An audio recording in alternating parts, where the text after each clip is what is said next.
మంచిది. వాక్య ధ్యానంలోకి మనం వెళ్దాం. యెషయా గ్రంథము 14వ అధ్యాయము. యెషయా గ్రంథము 14వ అధ్యాయము 13 నుండి 15 వచనాల వరకు మనం చదువుకుందాం. యెషయా గ్రంథం. ఆకాశమునకు ఎక్కిపోయేదను, హెచ్చింతును, ఉత్తరపు దిక్కునటువంటి సభా పర్వతం మీద కూర్చుందును,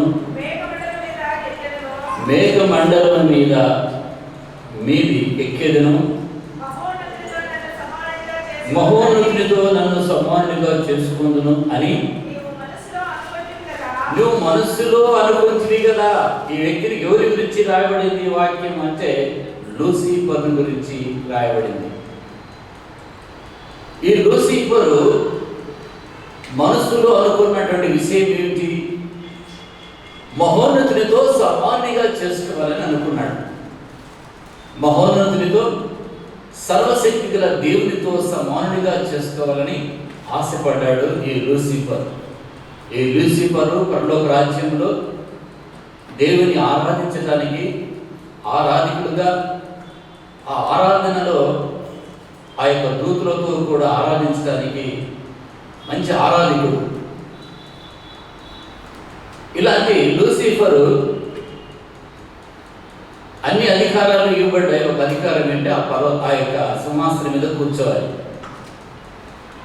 అలాంటి లూసిఫర్కు ఒక ఆలోచన కలిగింది. ఏంటి ఆలోచన అంటే సింహాసనం కావాలి. ఏ సింహాసనం అంటే సర్వశక్తి గల దేవుడు కూర్చుండే సింహాసనం మీద కూర్చోవాలని ఆశపడ్డాడు. సింహాసనం మీద కూర్చోవడమే కాదు, మహోన్నతునితో సమానునిగా చేసుకోవాలని, అంటే సర్వసృష్టి గల దేవునితో సమానునిగా చేసుకోవాలని మనసులో అనుకున్నాడు. అనుకున్నప్పుడు సర్వశక్తి గల దేవుడు ఏం చేశాడంటే అనుకున్న సంగతిని గ్రహించి ఆ లూసిఫర్ను కిందికి నెట్టివేశాడు. లూసిఫర్లో ఉన్నటువంటి ప్రధానమైన పాపం ఏమిటంటే గర్వము. అన్నీ లోబడ్డాయి, గర్వము లోబడలేదు. ఈ గర్వం గురించి మాట్లాడితే మనుషులు వారు ఉన్నటువంటి విద్యను బట్టి, అందచందములను బట్టి, కీర్తిని బట్టి, వారు ఉన్నటువంటి తలాంతులను బట్టి వారు అతిశయపడుతూ, గర్వపడుతూ, వారుకున్న ధనమును బట్టి గర్వపడుతూ అతిశయిస్తూ ఉంటారు. నాకేమి అని, వారికన్నా మేము బాగున్నాం, ఆ ఇంటికన్నా వారికి బాగున్నాం, వాళ్ళకన్నా మేము బాగున్నాం, మేము మంచిగా ఉన్నాం, మాకేం పదవా అని అతిశయపడుతూ ఉంటారు. అందంగా ఉన్నవారు కూడా ఎంత చూడ నాకు ఎంత అందంగా ఉన్నాను నేను. అందం పోవడానికి ఎంతసేపు దేవుడు కదా. అందం పోవాలని ఎంతసేపు? ఒక చిన్న యాక్సిడెంట్లో చెవి ఇరిగిపోయినట్టు ఎంతసేపు? చెవి పోయింది. లేకపోతే యాక్సిడెంట్లో ముక్కు కొంచెం సొట్ట పోయింది, ఎంతసేపు అందం పోవాలంటే? లేకపోతే ఎక్కడన్నా ఒక కూర్చున్నప్పుడు ఏదో కాలింది, ఇక్కడ మచ్చ ఏర్పడింది, తెలియకుండానే నీ తెలియకుండానే చర్మం వ్యాధి ఏదో ఒక తెల్లని మచ్చ వచ్చింది. ఏమి అందం పోవాలంటే ఎంతసేపు? అర్థమవుతుంది కదా ఏంటో.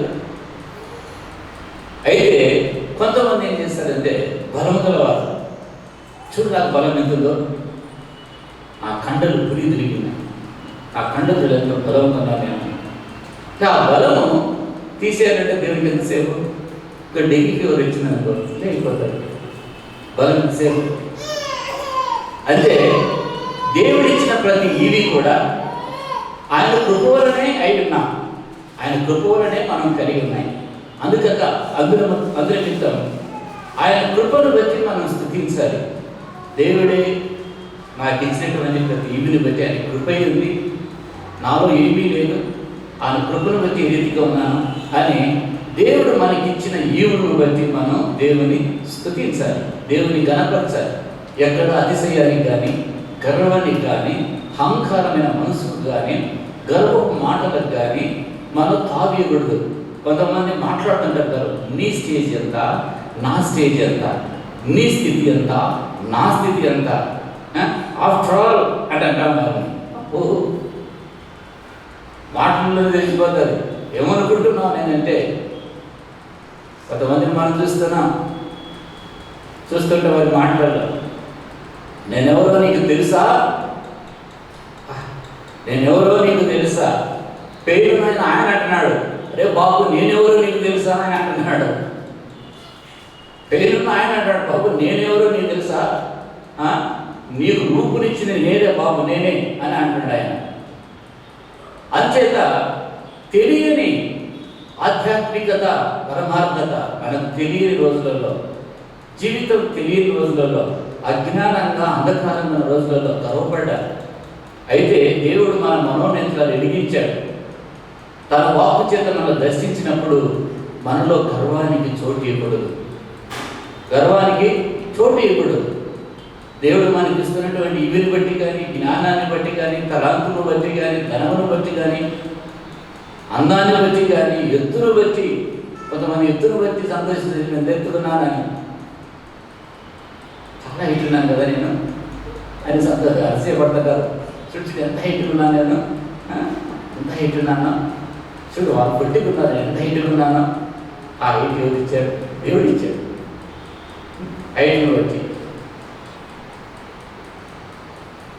గర్వం రావడానికి అనేకలు ఉన్నాయి. అయితే ఒక ప్రశ్న ఇచ్చింది, మీలో గర్వం లేదా? మాలో సంగతి ఏంటి పాస్టర్ గారు, మీలో చెప్పండి అని మీరు అనవచ్చు. మనకు తెలియకుండా కానీ అంతరంగంలో దాగి ఉంది గర్వం. గర్వం లేదా తెలుసుకుంటారా? గర్వం లేదా? కూర్చున్న వాళ్ళు మిమ్మల్ని అడిగినందుకు గర్వం లేదా అంటే, ఇప్పుడు కనపడకపోవచ్చు, కనపడిన సమయంలో కనపడుతుంది. అబ్బా ఉంది అని ఆలోచన, నేను లేదనుకున్నాను ఉంది అంటే అది ఎక్కడో లోతులో దాగి ఉంది. ఆ సందర్భాన్ని బట్టి అది వస్తుంది. అంచేత ఈ లూసిఫరు ఉన్నటువంటి పాపం ఏంటంటే, దేవుడు దేన్ని అసహించుకుంటాడంటే పాపాన్ని, ఈ గర్వాన్ని అసహించుకుంటాడు. ఘోరమైన పాపం ఇది, ఘోరమైనటువంటి పాపం ఇది. దేవుడు అసహించుకుంటాడు. అసహించుకునేటువంటి పాపములలో గర్వం. చూడండి, సామెతల గ్రంథం 6వ అధ్యాయము 16వ వచనం. సామెతల గ్రంథం 6వ అధ్యాయము 16వ వచనం చదవండి. యెహోవాకు అసహ్యములైనవి 6 కలవు, 7 హేయమైనవి. అవేమనగా అహంకార దృష్టి, గర్వం. స్టార్టింగ్ ఏం చెప్పాడు? అహంకార దృష్టి. చాలు, అహంకార దృష్టి, గర్వం హేయమైనది. దేవుడికి గర్వం మంచిదే, హేయమైనది అంటున్నాడు. అందుకే లూసిఫరు త్రోయబడ్డాడు, పాతాళంలో త్రోయబడ్డాడు గర్వం చేతనే. ఈ గర్వానికి, ఈ గర్వం అనేది అన్ని లోబడ్డాయి, లోబడలేదు. ఇది హేయమైనది. గర్వం అనేది దేవునికి హేయమైనది. దేవునిలాగా ఈ అహంకార దృష్టితో చూస్తారు కొంతమంది. వారి చూపులోనే గర్వం కనపడుతుంది, వారి మాటలోనే గర్వం కనపడుతుంది. అహంకార దృష్టి అంటారు. ఏం దృష్టి చెప్పండి? అహంకారం ఎప్పుడైనా చూసామా? మనం చూడదు కదా. యాకోబు రాసిన పత్రిక 4వ అధ్యాయం 6వ వచనం చూస్తున్నాం. దేవుడు అహంకారులను ఎదిరిస్తాడంట, దీనులకు కృప అనుగ్రహిస్తాడంట. దేవుడు అహంకారులను ఎదిరించి దీనులకు కృప అనుగ్రహిస్తాడంట. నీకు కృప అనుగ్రహించబడాలి అంటే, దీవెన అనుగ్రహించబడాలి అంటే నీలో ఏం తొలగించుకోవాలి? ఆ గర్వపు స్వభావాన్ని, ఆ గర్వాన్ని తొలగించుకోవాలి. దేవుడు అహంకారులను, చదవండి యాకోబు రాసిన పత్రిక 4వ అధ్యాయం 6వ వచనం. దేవుడు అహంకారులను ఎదిరించి దేవుడు దీనులకు కృప అనుగ్రహించును. దేవుడు అహంకారులను ఎదిరించి దీనులకు కృప అనుగ్రహించు అని లేఖనము చెప్పుచున్నది. అహంకారులకు వచ్చేటువంటి ఫలితం ఏంటి? ఎదిరిస్తాడు ఆయన. అహంకారులు ఆయన దీవించాడు. వాళ్ళకు చోటు లేదు. డాంబికులకు గర్వస్తులకు ఆయన దగ్గర చోటు లేదు. గర్విస్తులు అణిచివేయబడతారు. శాపగ్రస్తమైనది గర్విస్తు జీవితం. దేనిని పెట్టి కూడా గర్వించకూడదు. ఆ దీనత్వం కావాలి. ఆ దీనత్వం కావాలి. అహంకారులను దేవుడు ఎదిరించినట్టున్నాడు. దీనులకు కృప అనుగ్రహించాలి. అహంకారంగా ఉంటున్నామా? గర్వంతో ఉంటున్నామా? గర్వం మాటలు మాట్లాడుతున్నామా? తెలియకుండా దాని అతిశయం వస్తుందా? మనకున్న దాన్ని బట్టి, మనకున్న ఈవును బట్టి, మనకన్నా తక్కువన్న వారిని చూసి వారిని హేళన స్వభావంగా, తృణీకరించే స్వభావం కనపడుతుందా? మనకంటే తక్కువగా వారు కనపడినప్పుడు చూడు ఆ స్థితి అని వారిని తృణీకరించే స్వభావం వస్తుందా? అదేంటికి మనం కలగకూడదు. దేవా, నాకు ఇచ్చినటువంటి జీవితం కేవలం నీ కృపను బట్టి నాకు కలిగింది నాయనా, అతిశయించడానికి ఏమీ లేదు తండ్రి అని ఎప్పుడు మనం అతిశయం వస్తున్నా అది గుర్తించాలి.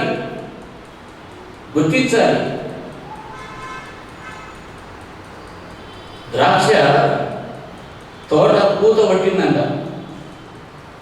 ఆ ద్రాక్ష తోటను పాడు చేసేటువంటి గుంట నక్కలు పట్టుకోమన్నాడు. ఏంటి గుంట నక్కలు అంటే ఈ గర్వమే దేవుని. అందుకే దేవుని వాక్యంలో మనం చూస్తున్నాం, గర్విస్తులు దేవుడు అసహించుకుంటాడు. గర్వం దేవునికి అసహ్యమైనది. డాంబికులకు ఆయన దగ్గర చూడలేదు. దీనులకు కృప అనుగ్రహిస్తారు.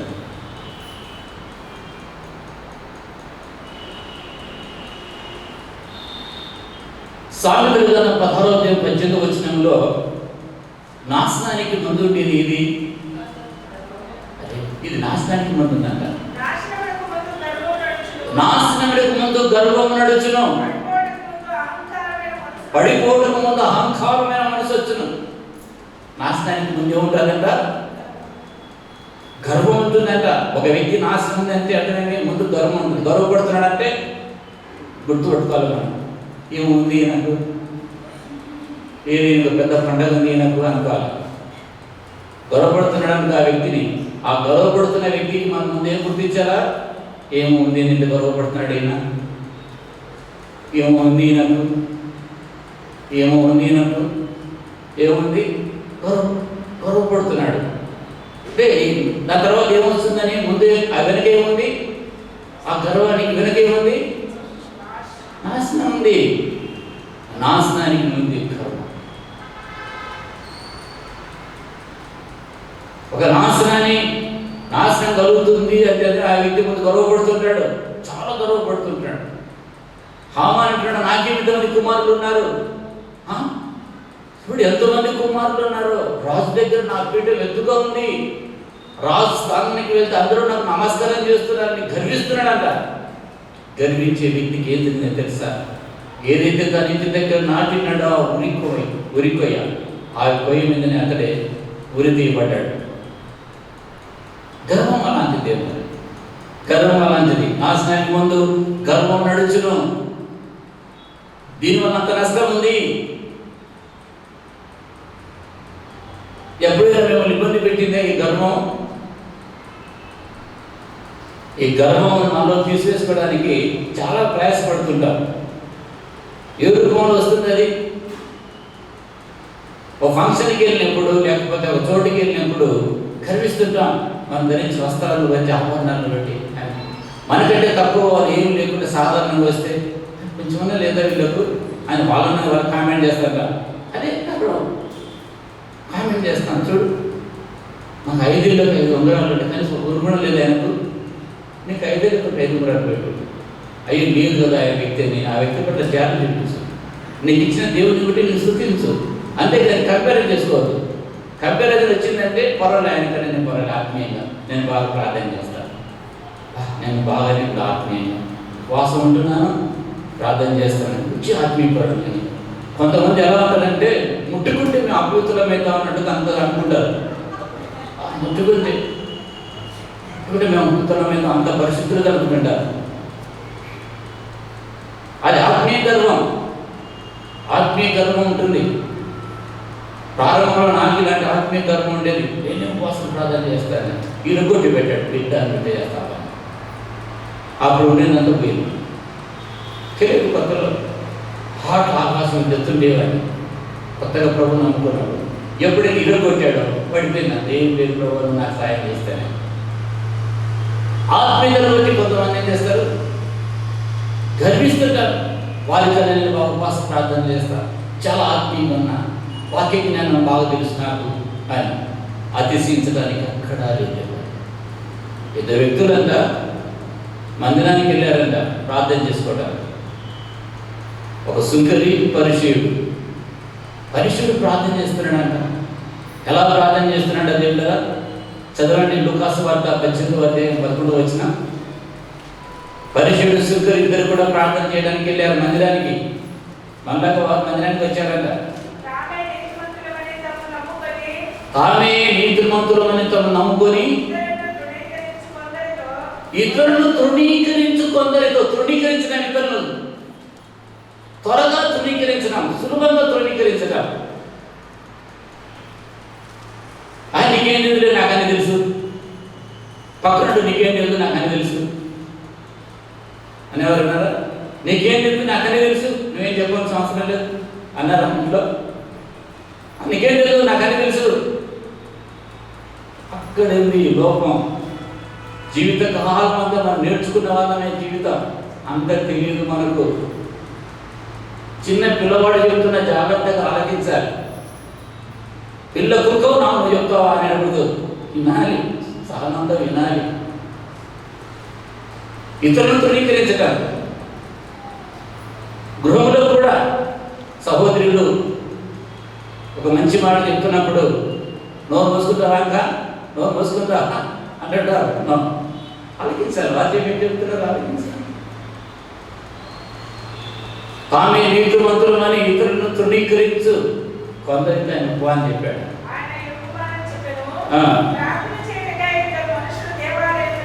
ఎంతమంది? ఇద్దరు మనుషులు వెళ్ళారంట. ఏమిటి చేయడానికి వెళ్ళారు? ఇద్దరితో ఒకటి ఉద్దేశం, ప్రార్థన చేయడానికి వెళ్ళాడు. అదే ప్రార్థనలోనే తేడా ఉంది. ప్రార్థనలోనే తేడా ఉంది. ప్రార్థన చేయడానికి ఇద్దరు వెళ్ళారు. వారిలో ఒకడు పరిచయుడు, సుంకరి. ఎవరో వాళ్ళు తెలిసింది. పరిచయుడు నిలబడి, దేవా నేను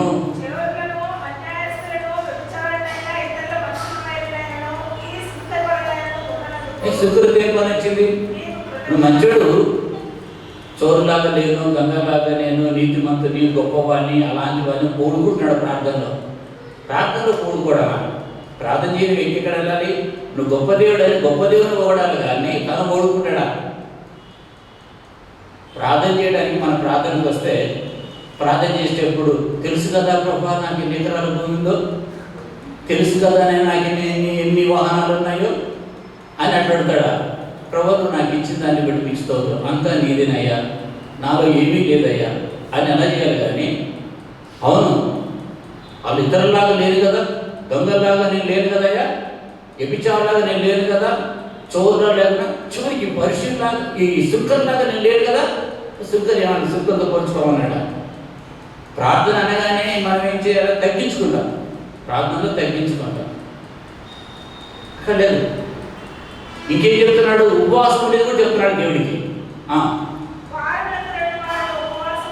ప్రభా దేవా వారానికి 2 సార్లు ఉపవాసం ఉన్నానా లేదా?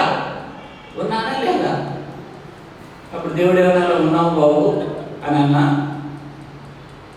వారానికి 2 మార్లు ఉన్నా, 2 సార్లు ఉంటాడు ఉపవాసం. ఏంటి అందులోనేనా? నీకు తెలియదా నీ ఇచ్చేది దశభాగం అంటున్నాడు. ఎవరు చెప్తున్నాడు? తనలో తను ప్రార్థన చేస్తున్నాడు. అయితే సుంకరి ఎలా చేశాడు? దూరంగా నిలబడి నిల్చుండి ధైర్యం చాలక రొమ్ము కొట్టుకొనొచ్చు, దేవా పాపినైన నన్ను కరుణించు అన్నాడు. ఈయన ప్రార్థన ఉంటుంది, ఆయన ప్రార్థన ఉంటుంది. గర్వం అలాగా చేస్తుంది. గర్వం మన గురించి ఎక్కువ చెప్పుకునే విధంగానే చేస్తుంది, కానీ తక్కువ చెప్పుకునే లేదు. గర్వం మనలో అంటే కొంచెం ఎక్కువ చెప్పుకొని ఇస్తుంది. 2 ఆకులు కొంచెం 2 రెట్లు పెయిన్ ఉండి ఇస్తుంది, అది ఎక్కువే చెప్పుకొని ఇస్తుంది. సాత్వికం అలా చెప్పుకొని, సాత్వికం అలా కాదు. అందునిమిత్తమే దేవుడు అహంకారాన్ని ఎదిరించి దీనులకు కృప అనుగ్రహించిన దేవుని వాక్యంలోనే, అది మొదటి పేతురు 5:5లో కూడా ఉంది. ఇర్మియా గ్రంథం 9వ అధ్యాయం చూద్దాం. ఇర్మియా గ్రంథం, హల్లెలూయా హల్లెలూయా. ఇర్మియా గ్రంథము 9వ అధ్యాయము 23వ వచనం. ఇర్మియా గ్రంథం 9వ అధ్యాయం 23వ వచనం. యెహోవా ఇలాగ సెలవిస్తున్నాడు, జ్ఞాని తన జ్ఞానమును బట్టి, సూర్యుడు తన శౌర్యమును బట్టి అతిశయపడకూడదు. ఇక్కడ ముగ్గురి గురించి మాట్లాడుతున్నాడు. జ్ఞాని, సూర్యుడు, ఐశ్వర్యవంతుడు. జ్ఞాని గురించి మాట్లాడుతున్నాడు. జ్ఞాని తన జ్ఞానాన్ని బట్టి అతిశయపడకూడదు. సూర్యుడు బలవంతుడు, ఈ బలం దేవుందే అని దేవుని ఘనపరచాలి. సూర్యుడు తన శౌర్యాన్ని బట్టి ఏంటంట అతిశయపడకూడదంట. ఐశ్వర్యవంతుడు తనకిచ్చినటువంటి ఐశ్వర్యాన్ని బట్టి, సంపదను బట్టి అతిశయపడకూడదంట. అతిశయించువాడు దేనిని బట్టి అతిశయించాలి? భూమి మీద కృప చూపుచు నీతి న్యాయములు జరిగించుచున్నా నన్ను గ్రహించి నన్ను పరిశీలనగా తెలుసుకోవడం బట్టి ఎట్లా అతిశయించాలంట? చాలు, చెరకు ఎక్కడుంది? చాలా జాగ్రత్తగా వినాలి వాక్యం. అయితే అతిశయించేవాడు దేని బట్టి అతిశయించాలి? దేని బట్టి అతిశయించాలంటే భూమి మీద కృప చూపుచు నీతిని న్యాయాన్ని జరిగించినటువంటి దేవుణ్ణి తెలుసుకోవడాన్ని బట్టి అతిశయించాలి. అంటే దేవుని బట్టి అతిశయించాలి. పౌరభక్తుడు ఉన్నాడు, కొందరు గుర్రమును బట్టి, రథమును బట్టి అతిశయపడతారు. ప్రభా నిన్ను బట్టి నాకు అతిశయం, నీ యందు నా అతిశయం అన్నాడు. యెహోవాను నేనే గ్రహించి నన్ను పరిశీలనగా తెలుసుకోనుట బట్టియే అతిశయించాలి. అటు వాటిలో నేను ఆనందించబడనని యెహోవా సెలవిస్తున్నాడు. ఎవరింటి దేవుడు ఆనందిస్తాడు అంటే దేవుని కృపను బట్టి, ఆయన్ని బట్టి అతిశయించడం, ప్రభుని బట్టి అతిశయించడం. ప్రభు నేనేమై ఉన్నానో ఆయన కృప వలనే ఉన్నాను అంటాడు పౌరభక్తుడు. నేనేమై ఉన్నానో ఆయన కృపను బట్టి. అంతే కదా. ఇది నా ఆరోగ్యంగా ఉన్నాను, చక్కగా దేవుని స్థితించగలుగుతున్నాను, మహిమపరచగలుగుతున్నాను. చిన్న జనం వస్తే చిన్న 2 ముక్క తినలేదు.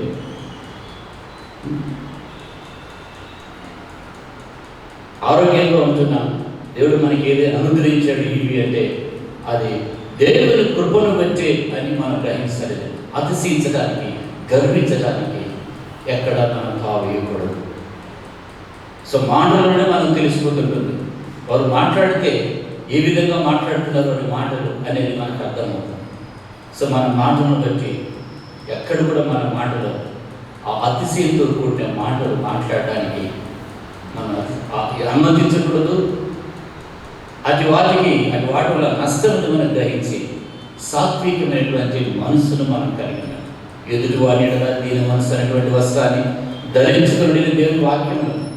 ఎందుకంటే తగిన సమయమందు ఆయన మిమ్మల్ని హెచ్చించాలంటే ఆయన బలిష్టమైన చేతుల కింద మొదటి పేతురు దేవుడు మంచవద్దు దేవుని వాక్యం. ఆయన తగిన సమయమందు మనల్ని హెచ్చించాలంటే మనం ఎలా ఉండాలి చూడండి. దేవుని వాక్యంలో ఒకసారి మనం చూద్దాం.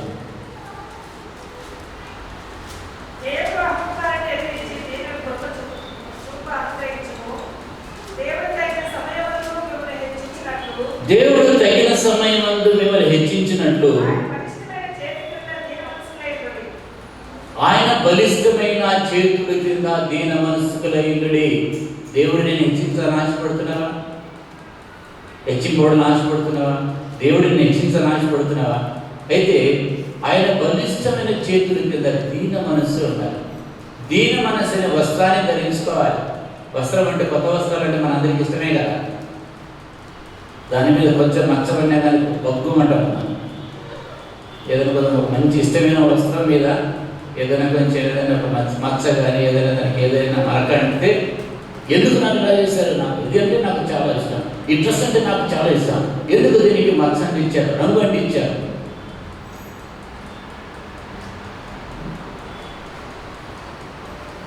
భౌతికమైన వస్త్రాల గురించి మనం చూస్తుంటాం. దీన మనస్సు అనే వస్త్రాన్ని ధరించుకోవాలి. ఆయన బలిష్టమైన చేతుల కింద దీన మనస్సు కలిగి ఉండాలి. యేసుప్రభువు ఆయన సాత్వికుడు, దీన మనస్సుకుల దేవుడు. తగిన సమయంలో ఆయన మనల్ని హెచ్చించాలంటే ఆయన బలిష్టమైన చేతుల కింద మన దీన మనస్సు మనం కలిగి ఉండాలి. ప్రేమ దేవుడు ఎలాంటి దీన మనస్సు అయినా అపోస్తులైన పౌలు ఫిలిప్పీయులకు రాసిన పత్రిక 2వ అధ్యాయంలో మనం చూస్తాం. దేవుడు 2వ అధ్యాయం 8వ వచనం నుండి ఎలాంటి దీన మనస్సు ప్రభు కలిగి ఉన్నాడో అక్కడ మనం చూద్దాం. ఆకారముందు మనుషుడిగా కనపడి మరణం పొందినంతగా అనగా శిలువ మరణం పొందినంతగా విధేయుడు చూపిన వాడే తన్ను తాను తగ్గించుకున్నాడు. యేసు ప్రభువు ఎలా తగ్గించుకున్నాడు?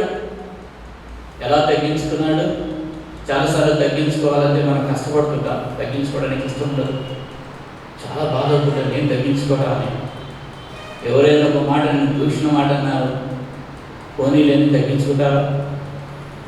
ఇంట్లో తల్లి చెప్పింది, తండ్రి చెప్పాడు, నాన్న ఇలా ఉండాలని. చాలా సాత్విక్యం అలాగా అంటారా? తగ్గింపుంటే మనం ఇంట్లో మాట. మందిరంలో నీకు లీస్ట్ పని ఇచ్చారు. ఏ పని? ఏదో ఈ పని చేయాలని చెప్పారు. చీపురు తీసుకోండి, లేకపోతే శుభ్రం చేయని, లేకపోతే శుభ్రం చేయమని. ఈ శుభ్రం చేసే పని నాకు ఇస్తారా? ఏమనుకుంటున్నారు వాళ్ళు? నా సాయి ఎంత, నా ఆఫీసర్లు నాకు ఇలాంటి పని ఇస్తారా అని మందిరంలో అతిశయిస్తే అంతే. అతిశయించడం లేదు. యేసు ప్రభువు ఎలా తగ్గించుకున్నాడు? ఆయన పరలోకంలో దేవదూతల చేత ఆయన ఆరాధించబడుతూ ఆయన దేవుని కుమారుడుగా ఉంటూ తండ్రి కుమారుడు కుడి పార్శ్వన కూర్చున్నటువంటి ఆ దేవుని కుమారుడు యేసు ప్రభువు ఈ లోకానికి ఎలా వచ్చాడు? ఆయన మనుషుల ఆకారం, దాసుని స్వరూపం ధరించుకున్నాడు, దిక్కులుగా చేసుకున్నాడు, సమస్తం అన్నీ వదులుకున్నాడు. ఆయన తను తగ్గించుకున్నాడు, మన కొరకు శిలువ మరణం పొందాడు. అందుకే ఆయన అంత తగ్గించుకున్నాడు కనుకనే ఆకాశం కింద ఈవిడ నామలు ఏ నామం కూడా ఆయనతో సమానంగా ఉన్నతమైనటువంటి నామం. అంతగా తగ్గించుకున్నాడు. కనుక ఎప్పుడైనా తగ్గింపు విషయంలో మన ప్రభు మన హృదయంలోకి గుర్తుండాలి, మన గుర్తు రావాలి.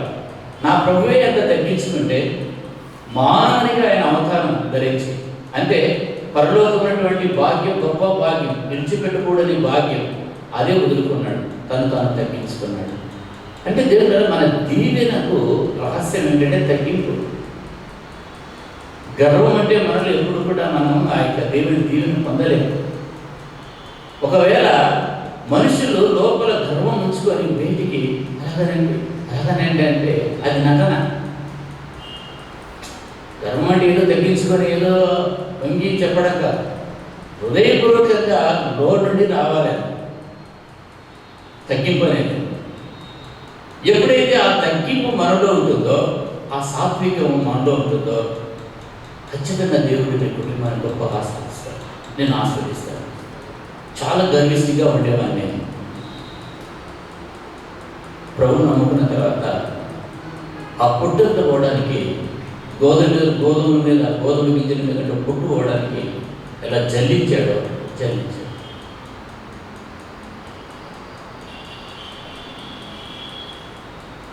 అప్పుడు ఆయన యొక్క ఇలా ఉండాలి కదా అని అర్థమైంది. అంచేత దేవుడు ఈ రోజున దీవించబడాలి, హెచ్చించబడాలి, ఆశీర్వదించబడాలి, ఆయన మాట నీలో ఫలించాలి, ఆయన మాటను అర్థం చేసుకోవాలంటే తగ్గించుకోవాలి. ప్రభా నాకు తగ్గింపును దయచేయి, సాత్వికమును దయచేయి, సాత్వికం దయచేయి అని మనం అడగాలి. ప్రియమైన దేవుని కదా, 2వ దినవృత్తాంతుల గ్రంథంలో 26వ అధ్యాయంలో ఉజ్జియా గురించి మనం చూసినప్పుడు, ఉజ్జియా ఎలాగంటే దగ్గర తన తండ్రి ఉజ్జియా, జాగ్రత్తగా అంటే ఆ అధ్యాయం తీసి పెట్టుకోండి, వినండి, జాగ్రత్తగా వినండి, మీరు చదవండి. ఇంతకుముందు మనం ధ్యానించాం వాక్యాన్ని. ఉజ్జియా చిన్నతనంలోనే, అనగా 16వ సంవత్సరం వేటనే రాజై తర్వాత గొప్ప సూర్యుడుగా తయారయ్యాడు. 16 సంవత్సరాలని రాజు అయ్యాడు, గొప్ప సూర్యుడుగా తయారయ్యాడు. అలాగా తన విజయానికి కారకులు ఎవరంటే తన తండ్రి. తన తండ్రి తన కుమారుడికి ఓ మంచి మాదిరిని మిగిలించాడు. తర్వాత మళ్ళా అతని విజయానికి కారకులు రెండోది ఎవరంటే కదా, తన కారకులు ఏంటంటే జకరియా మంచి తర్ఫీదునిచ్చాడు. అంటే మొదట తండ్రి మంచి మాదిరి చూపించాడు, తన విజయానికి కారణం. రెండవది ఏమిటంటే జకరియా ప్రవక్త తర్ఫీదునిచ్చాడు, మంచి తర్ఫీదునిచ్చాడు. జకరియా గ్రంథం 2వ దినవృత్తాంత గ్రంథం 26:5 ఉంటుంది. తర్వాత అతనికి పోరాడే సైన్యాధిపతులు ఉండాలి. పోరాడే సైన్యాధిపతులు కనుక తన విజయానికి కారణం.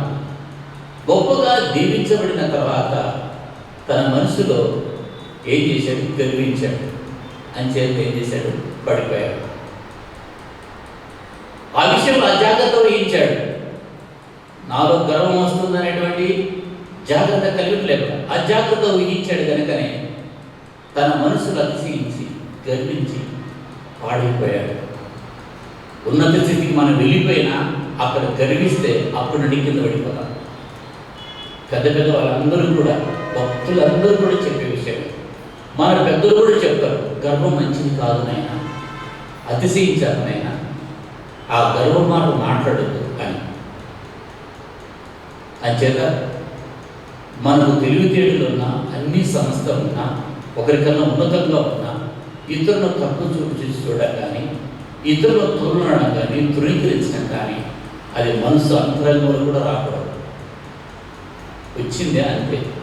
నాకు వచ్చింది, పట్టుకున్న బైబిల్. ఎక్కడ వచ్చింది చెప్పంటారా?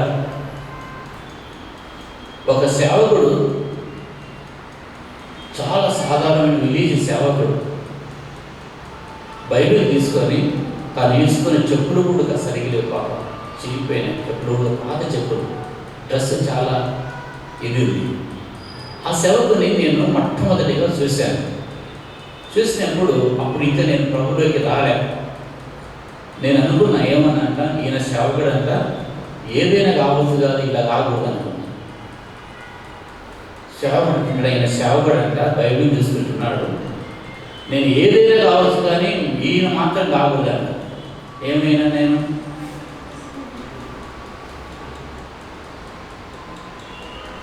ఎప్పుడు కూడా మీరు నేను సేవకుని కాకూడదు అని మీరు అనద్దు, మీరు హల్లెలూయా అవుతారు. హల్లెలూయా. దేవుడు సేవ అంటే ఇప్పుడు ఆ సేవకుడి పాదధూళికి నేను సమానంగాను, పాదం దగ్గర ధూళి తిరిగితే ఆ ధూళికి నేను సమానంగాను. ఆ సంగతి నాకు ఎప్పుడు అర్థమైంది?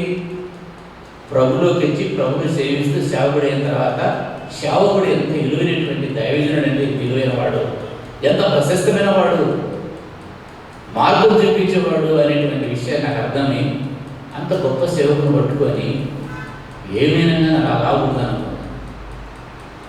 అంచేత మనసులో మనకు కంపారిజన్స్ వస్తాయి. ఎక్కడ కాదు, బయట కాదు, స్క్రీన్ మీద కాదు, లోపల కంపారిజన్స్ వస్తాయి. చూడు, నేను చూడు, వాళ్ళు చూడు, నేను చూడు, వాళ్ళు చూడు, నేను చూడు, వాళ్ళు చూడు, వాళ్ళ కుటుంబం చూడు, నా కుటుంబం చూడు. అది సేవ కాదు. దీని మనసు వస్త్రం ధరించుకొని దేవుని వల్ల సాత్వికాన్ని మనం కలిగి ఉన్నప్పుడు దేవుడు గొప్పగా ఆస్వాదిస్తాడు. విజయం సాధించిన పిమ్మట అజాగ్రత్తపరుడై త్రొట్టినాడు. విజయం సాధించాడు విజయం తర్వాత వచ్చేది ఏంటంటే అదే విజయం సాధించిన పిమ్మట జాగ్రత్త పరుడే త్రొట్టినాడు సునాశనమైకి అతడు మనసును గర్వించి చెప్పాడు. సునాశనమే చేతుల జీవితాన్ని పాడు చేసుకోవడం ఏంటంటే గర్వం. ఆ గర్వానికి మనం చోటు ఇక్కడ వాక్యం తెలియజేసిందాక ఆమె ప్రార్థన చేసుకున్నాం. పరిశుద్ధుడా ప్రేమలో చూచి మాత్రమే దైవ కృపానికి వందనాలు స్తోత్రాలు చెల్లించుకుంటున్నాం. మేము ఏమైనామో తండ్రి అది కేవలం నీ కృపను బట్టి అయినామనైనా మా జీవితంలో దేన్ని బట్టి అతిశయపడకనైనా జ్ఞానాన్ని బట్టి శౌర్యాన్ని బట్టి సంపదను బట్టి ప్రభా మా తలాంతులు బట్టి సామర్థ్యాన్ని బట్టి మేము గర్వించకనైనా కేవలం మీరిచ్చిన ఈవులని కేవలం అవన్నీ కూడా మీ వల్లే కలిగినవని గ్రహించి తండ్రి సాత్వికం ప్రభా తగ్గింపు కలిగడానికి మాకు సహాయం చేయడం. ప్రభా వీళ్ళందరినీ మీ కృపలో జ్ఞాపకం చూసుకొని ప్రతి బిడ్డను ఆశీర్వదించాం. యేసు ప్రశస్తమైన నామంలో ప్రార్థించి వేడుకొంచున్నాం మా పరమ తండ్రి. ఆమేన్.